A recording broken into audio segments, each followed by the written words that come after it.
આપ જોઈ રહ્યા છો સ્પાર્ક ટુડે ન્યૂઝ। ગોરજ સેજાની આંગણવાડીઓનું ગુતાલ ગામ મુકામે પોષણ માસ નિમિત્તે મિલેટ મેળાનું આયોજન કરવામાં આવ્યું છે। મુખ્ય મહેમાન તરીકે જિલ્લા પંચાયતના નિલેશ પુરાણી સાહેબ ઉપસ્થિત રહ્યા છે। આ પ્રસંગે જિલ્લા આયુષ શાખાના સરકારી આયુર્વેદિક દવાખાના વસ્વેલના ડોક્ટર ઇન્દ્રકુમાર પારવાણી, ગુતાલ ગામના સરપંચ શ્રી સુરેશભાઈ પરમાર, ડેપ્યુટી સરપંચ અનિલભાઈ પરમાર, હાઈસ્કૂલના પ્રિન્સિપાલ રાકેશભાઈ, ગુજરાતી સ્કૂલના પ્રિન્સિપાલ હિતેન્દ્રસિંહ, આઈસીડીએસના સુપરવાઇઝર મુમતાઝબેન અને અનેક મહાનુભાવો ઉપસ્થિત રહ્યા છે। આંગણવાડીની બહેનો અને બાળકો બહોળી સંખ્યામાં ઉપસ્થિત રહ્યા છે। આ કાર્યક્રમમાં જિલ્લા પંચાયતના કારોબારી અધ્યક્ષ નિલેશભાઈ પુરાણીએ મિલેટ મેળાને દરેક ઘર સુધી પહોંચાડવાની પણ વાત કરી છે। આયુર્વેદિક ડોક્ટર પારવાણી સાહેબે શ્રી ધાન્યાની આરોગ્યમાં ઉપયોગિતા જણાવી છે। આંગણવાડીની દરેક બહેનોને શ્રી ધાન્યમાંથી વિવિધ વાનગીઓ બનાવી અત્રે રજૂ કરેલ હોય તેવી ઘણી બહેનોએ લાઈવ વાનગી પણ પીરસી છે। કાર્યક્રમના અંતે દરેક વાનગીઓનું નિરીક્ષણ કરી તેમની પૌષ્ટિકતાના હિસાબે ક્રમાંક આપી ઇનામ અને પ્રમાણપત્ર વિતરણ કરાયું છે।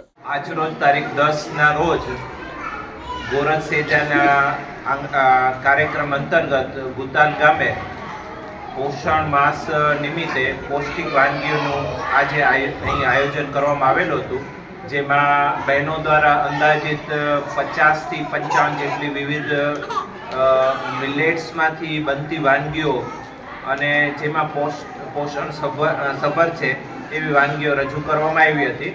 અમે બધા ગામના આગેવાન સરપંચશ્રી દ્વારા આ બધી વાનગીઓનું નિરીક્ષણ કરી અને એમને ક્રમ પણ આપવામાં આવેલ છે।